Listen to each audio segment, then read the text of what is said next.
দিয়েছি তো গোবরটা উঠাই নিবি, আমি গোবর দিয়ে দিব। তোর মাটিটা উঠাই নিবি, আমি অন্য মাটি দিব। অন্য মাটি দিব খেতে। আরে কথাটা কাটতে কাটা হইলো কোন ক্ষেতটা? বড় ক্ষেতটা তো তোমরা এতদিন লাগাইতে পুরাই আইলে। অর্ধেকটা বাকি আছে, ও অর্ধেকটা কাটিয়েছে।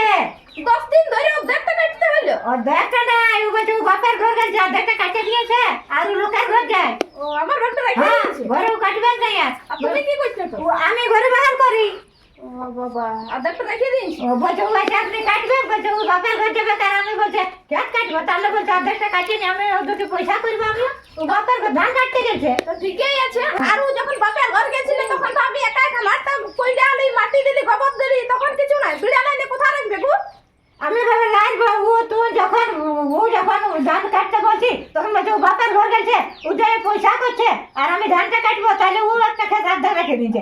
আর তোকে যখন বলছি তখন তুই বলছিস যে আমি মাটি গোবর দিলি, তাহলে ও মানে বিড়াটা কথা রাখবে, তাহলে তোকে সব পারবো না বাবা।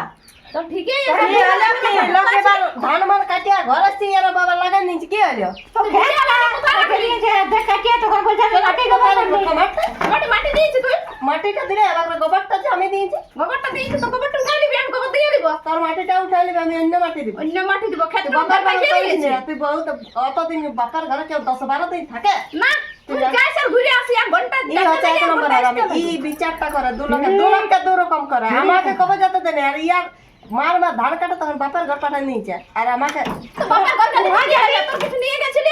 এখন তো বলবে এখন নতুন। আগে আমাকে কত যেতে দিচ্ছে। দু রকম, তুই এখন নতুন না, তুই যাবে কে? ও যাবে কি, আমাকে নতুন নতুন কত যেতে দিচ্ছে। পুরান হয়েছে এখন। হ্যাঁ, নতুন এখন যদি নাই 1 বছর কাটলো তো কি করবি? এক নম্বরে বেমার বটে, এই দু লোককে দু রকম করে বলি এই জিনিসটা। না রে, পুরা আর বকর বকর করতে হবে না, তোর মাটি উঠাই নিবি, যত খোখড়ে দিবি, আমি ঘুরিয়ে মাটি দেবো আর ওই কিনতে দেখবো তোর আমি ধান ওকে তুই দেখাবো, কেটে আমি নিজে কাটবো না। ও, যা। শোন, তো বাপের খামারে মাটি দিস না, তুই তোর বাপের খেতে ধান কাটিলে আমারই করেছিস, তো আমার খেতের মাটি দিয়ে উঠাতে পারিস না। শুনো, তোমারও বাপের লয় বেশি কায়দা করে না, তোমারও বাপের ঘরের কিছু লয়, কারো বাপের ঘর কিছু লয়। তো এখন তো আমার ও হ্যাঁ, তোমার তাহলে আমাদেরও এখন তুই খামারে মাটি দিয়ে এটা উঠাতে পারিস না, আর ইয়ে মানে আজ পুরো ক্ষেত্রে রাখতে পারবি না, এখন আমার। কিসের তোমার কিছু লয়, তোমারও শ্বশুর ঘর বেটা, আমাদেরও শ্বশুর তো ঘর। একদিন তোদেরও হবে।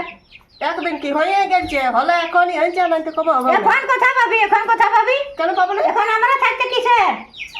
আমরা থাকতে এখন তো কোনো অধিকার নাই, খাবার বাড়ি তাহলে আমরা করবো না কাজ করবি না তো খাস না। তাহলে আর কি বলছে যে আমরা থাকতে, ও মালিকটা তুমি আর খাইটিবো আমরা। এখন আমি মালিক আপাতত, তাহলে মালিকটাই করবে, কাল আর কিছুই করবে না। কিছুই করবো না। তোরা খাইছো না তোরা? হ্যাঁ, চলো চলো, ওসব বকতে হবে না, ছাড়ে দাও, আমি মেশিন নিয়ে ধানটা কাটা নিব। ঠান্ডা নাই, যত দূরে বাগান করে আনি। লাইনে পয়সা এখন ধরে গেছি পয়সা।